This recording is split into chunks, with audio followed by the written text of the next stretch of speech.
आउज़ बिल्लाहि मिनश्शैतानिर्रजीम बिस्मिल्लाहिर्रहमानिर्रहीम। मुअज़्ज़ज़ ख़वातीन हज़रात, अस्सलामु अलैकुम वरहमतुल्लाहि तआला बरकातुहू।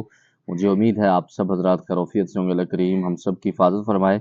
अल्लाह रब्बुल इज़्ज़त तमाम उम्मत मुस्लिमों को अपना प्यारा घर अपने हबीब सल्लल्लाहु तआला अलैहि व आलिहि वसल्लम के रोज़े पाक की बाअदब हाज़िरी बार बार नसीब फरमाए।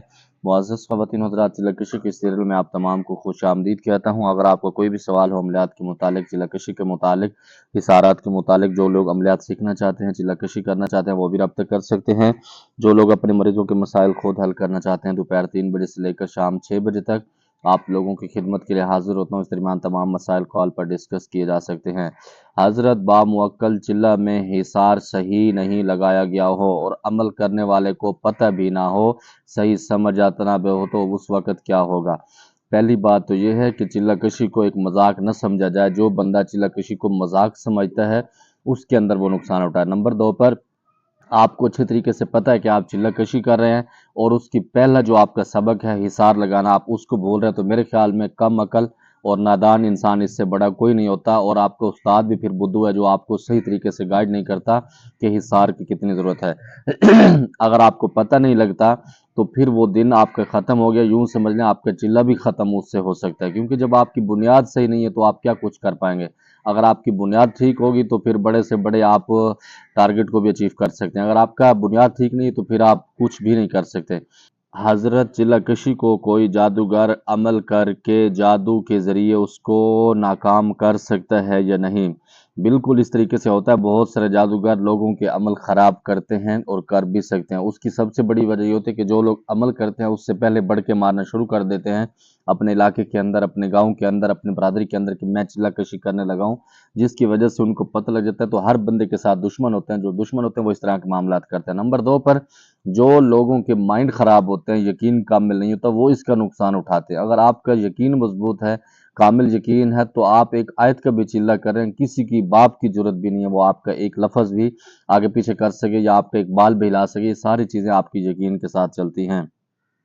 भाई प्लीज़ आप अपने आप को फ़कीर ना बोला करें, क्योंकि जो फ़कीर होता है उसको दुनियादारी के पैसे की कोई चाह नहीं होती। और मैंने आपको बोला था कि मुझे फ्री में चिल्ला कशी करवा दें, मेरे पास पैसे नहीं हैं। तो उसके बाद आपने जवाब देना भी नहीं मुनासिब समझा। पहली बात तो ये है कि हमारा जो ख़ानदान है वो फ़कीर है, इस वजह से मैं अपने आप को फ़कीर समझता हूँ। और नंबर 2 पर ये ज़रूरी नहीं कि आप अपना इल्म बिल्कुल मुफ़्त दें, तो मैं उसके कायल नहीं हूँ, ठीक है। जो लोग उसके मुस्तहिक होते हैं, जो मुझे लगता है कि ये इस टाइम इसको इसकी ज़रूरत है, तो बिल्कुल मैं उसको सिखाता हूँ, ठीक है। नंबर 2 पर अगर आपने इस तरह की बातें की, जो फ़कीर होते हैं या जो अल्लाह वाले होते हैं उनको दुनिया की गर्ज़ नहीं होती। आप सहाबा कराम रज़ी अल्लाह तआला अन्हुम अजमईन को क्या अल्लाह के रास्ते पर सही नेक नहीं समझते? अगर उनको समझते हैं तो उन्होंने दम करने के लिए भी हदिया लिया और फीस ली है। और नंबर 2 पर हज़रत सल्लल्लाहु अलैहि वसल्लम की पाक ज़ात ने भी फरमाया कि जब आप लोगों को इल्म सिखाते हैं और जिसको कदर ना हो उसको इल्म ना सिखाया जाए। आपके मामलात अपनी जगह पर, मैं आपका एहतराम करता हूँ, लेकिन मेरे मामलात कुछ हैं, उसके साथ मैं चलता हूँ, तो मैं उस वजह से फ़ीस चार्ज करता हूँ। और जिससे फ़ीस लेता हूँ तो अल्हम्दुलिल्लाह मैं रातों को उसके लिए जागता भी हूँ। मेरे शागिर्दों को मेरा अच्छी तरीके से पता है, और इसके लिए अगर आपको तकलीफ़ पहुँचे तो माज़रत चाहता हूँ। बाकी कोई भी चीज़ मतलब ये नहीं है कि अगर मैं आपका काम कर देता फिर मैं अपने आप को जो मर्ज़ी बुलाता रहूँ या समझता रहूँ तो ठीक है। अगर मैंने आपका काम नहीं किया तो फिर मैं आपके रूल के मुताबिक नहीं चल सकता, मैंने अपने रूलों के मुताबिक चलना होता है। इसके लिए अल्लाह आपको समझ नसीब फरमाए। गिद्दर सिंगी की हकीकत क्या है? गिद्दर सिंगी मेरे नज़दीक एक ड्रामा और बकवास है, और मुझे अफसोस ये होता है बड़े बड़े इसके अंदर आमिलीन और उलमा जो बने हैं वो इसके अंदर घुसे हुए हैं। अगर आप इससे काम लेना वो चाहते हैं, मिसाल के तौर पर जो लोग कहते हैं कि गिद्दर सिंह के घर के अंदर होगी बरकत होगी, तो मेरे ख्याल में उसको फिर नमाज पढ़ने की ज़रूरत नहीं है। ये वो लोग जो हला होते हैं कि जो लोग दीन से दूर करते हैं अवाम को, जिसकी वजह से फिर ये कहते हैं शौकतबाजी के तौर पर आप गिद्दर सिंगी रख लें, या वो दूसरा हम कहते हैं जहाँ जिसके ऊपर छोटे छोटे कंडे लगे होते हैं, रात को घरों के अंदर फिर रहे होते हैं, आप इसको दूर डाला करें जी, अगर आपके घर में ये खुश रहेगा तो आपके घर के अंदर खुश आबादी। ये बिल्कुल बकवास है, इसकी कोई हकीकत नहीं है, दीन के साथ इसका कोई ताल्लुक नहीं। हाँ, अल्लाह की मखलूक है, आप उसके साथ کبھی کبھی ان کو کچھ کھلا سکتے ہیں، وہ سامنے آ جائے، اگر اس کا مکمل اہتمام کیا جائے۔ مثال کے طور پر کچھ لوگ کہتے ہیں کہ انگوٹھی اگر ہم پہنیں گے اس کے اندر ایک نگ یا دانہ لگا ہوگا تو اس سے برکت ہوگی، وہ میرے بلڈ پریشر کو کم کرے گا۔ یہ بالکل بکواس ہے، کیونکہ یہ ایک پتھر ہے، اور جو غیر مسلم پتھروں کو پوجتے ہیں وہ کفار کے اندر چلے جاتے ہیں، اور وہی پتھر ہم اپنے ہاتھوں کے اندر ڈالتے ہیں انگوٹھی کے طور پر، تو اس کو ہم اس کے اوپر یقین رکھتے ہیں، تو ہم کیسے مسلمان ہوئے؟ صرف آپ اس نیت سے پہنیں کہ حضور علیہ الصلوۃ والسلام کی ایک سنت مبارکہ ہے، ایک پتھر والی 4.5 یا 4 ماشے کی انگوٹھی پہننا سنت ہے، آپ یہ سمجھ کے پہن سکتے ہیں، اس کے اندر کوئی حرج نہیں، لیکن یہ آپ کی قسمتیں نہیں بدل سکتی، اور اسی طرح گدڑ سنگھی بھی کچھ نہیں کر سکتی۔ ایک بات کنفرم ہے، دونوں کو جنات کی ہوا نہیں لگی، بس بولنے دو۔ اگر کسی نے جنات پری کو واقعی دیکھنا ہے تو پھر ان کو گولی کرو، دور رہیں، بہت آسان ہے دیکھنا، بہت اچھی نیت ہو سب کو کر سکتے ہو۔ اچھا، یہ کمنٹس اس پر آیا ہے کہ جو دو لوگ آپس میں میرے خیال میں حمزات کے بارے میں بہت زیادہ سوال جواب کر رہے تھے، تو ان لوگوں کو کسی نے کمنٹس کیا ہے کہ آپ لوگوں کو جنات کی ہوا بھی نہیں لگی ہوئی، آپ کو پتہ بھی نہیں جنات کے بارے میں، آپ خواہ مخواہ اس کے اندر الجھ رہے ہیں، تو اللہ آپ کی ہدایت نصیب فرمائے۔ استاد جی، سورۃ کوثر جلالی ہے یا جمالی ہے؟ میرے نزدیک یہ جمالی ہے، اور اس سے بہت سارے کام لیے جا سکتے ہیں۔ السلام علیکم، میں رمیز کراچی سے ہوں۔ پیر صاحب یہ بتائیں کہ میرے کچھ رشتہ دار میرے والدین کی وراثت میں حق نہیں دے رہے اور بہت دور کر رہے ہیں، میں آپ کو ان لوگوں کے نام اور فوٹو سینڈ کر دوں تو آپ علم کے ذریعے ہمارا کام کر سکتے ہیں؟ جائز کام کا بول رہا ہوں میں آپ پر بھروسہ کر کے۔ وعلیکم السلام ورحمۃ اللہ وبرکاتہ۔ جائیداد کے معاملے میں جو کام ہے، یا عشق مشوقی والے کام ہیں، یا طلاق کے کام ہے، میں نہیں کرتا، اس کے علاوہ میں سب کام کرتا ہوں، کیونکہ میرے پاس ٹائم نہیں ہوتا، معذرت چاہتا ہوں، آپ کسی اور سے ڈسکس کر سکتے ہیں۔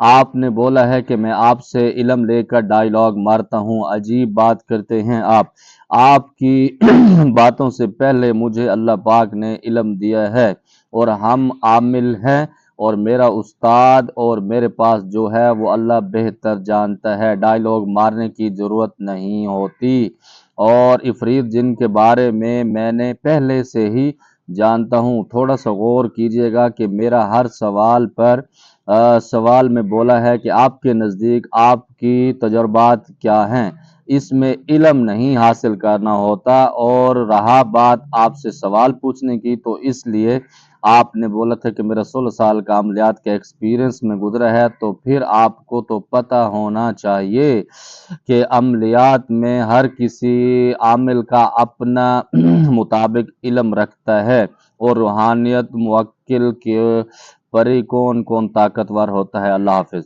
پہلی بات تو یہ ہے کہ میں نے آپ کو سوال کرنے سے منع نہیں کیا، آپ بالکل کر سکتے ہیں۔ نمبر 2 پر میں نے آپ کا نہیں کہا کہ آپ مجھ سے علم سیکھ کے ڈائیلاگ کرتے ہیں، میں نے یہ کہا بہت سارے لوگ مجھ سے علم حاصل کر کے اور لیکچر دیتے ہیں، اس کے اندر ہو سکتا ہے آپ بھی شمار ہوں۔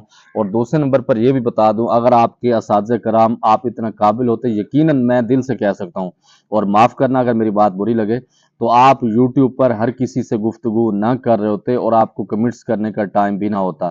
اللہ جانتا ہے کہ میں نے جتنا اپنے اساتذہ کرام سے سیکھا، اپنے بزرگوں سے سیکھا ہے، آج تک مجھے کوئی ایک کمنٹس اٹھا کے یوٹیوب کی دنیا میں دے دے کہ میں نے کسی کو کمنٹس کیا ہو، کوئی سوال پوچھا ہو، یا اس کی ویڈیو دیکھ کے میں نے آگے گفتگو کی ہو، میں اس کا چیلنج کرتا ہوں، کیونکہ اس کی وجہ یہ کہ مجھے اپنے اساتذہ کرام پر پورا بھروسہ اور پورا یقین ہے، جس کی وجہ سے میں آپ کے سامنے گفتگو کرتا ہوں۔ میرے خیال میں آپ کو اپنے اساتذہ کرام پر شاید اعتماد نہیں رہا، لیکن پھر بھی میں آپ کا احترام کرتا ہوں، ایسی کوئی بات نہیں۔ دوسرے نمبر پر عفریت جن کا آپ کو علم ہو، کسی کا بھی ہو، یہ دنیا ہے، میں خود اس کے اندر ابھی سیکھ رہا ہوں، اس کے اندر کوئی بڑی بات نہیں۔ اگر آپ کو عفریت جن کے بارے میں پتہ ہے اور مجھے کچھ چیزوں کا پتہ نہیں بھی ہے، تو میں بھی سیکھ رہا ہوں، میں اس کو اپنے آپ کو شاگرد سمجھتا ہوں۔ اس کے اندر میں یہ نہیں کرتا کہ میرے پاس علم بہت زیادہ ہے، مجھے کسی کی ضرورت نہیں ہے، یہ معاملات، تو میں اس چیزوں کو پسند نہیں کرتا۔ باقی آپ کی اپنی مرضی ہے، وہ صرف اس وجہ سے کہ میں نے آپ کو منع کیا تھا کہ پرسنل جو سوال ہیں وہ آپ نہ پوچھا کریں، باقی آپ ہر سوال ڈسکس کر سکتے ہیں۔ مجھے امید ہے جو آپ کے سوالات تھے آپ کو جواب مل گیا ہوگا، کوئی میری بات بری لگی ہو دل سے معذرت چاہتا ہوں۔ زمادہ پر خاص دعاؤں کا ادا، خدا پامان، السلام علیکم۔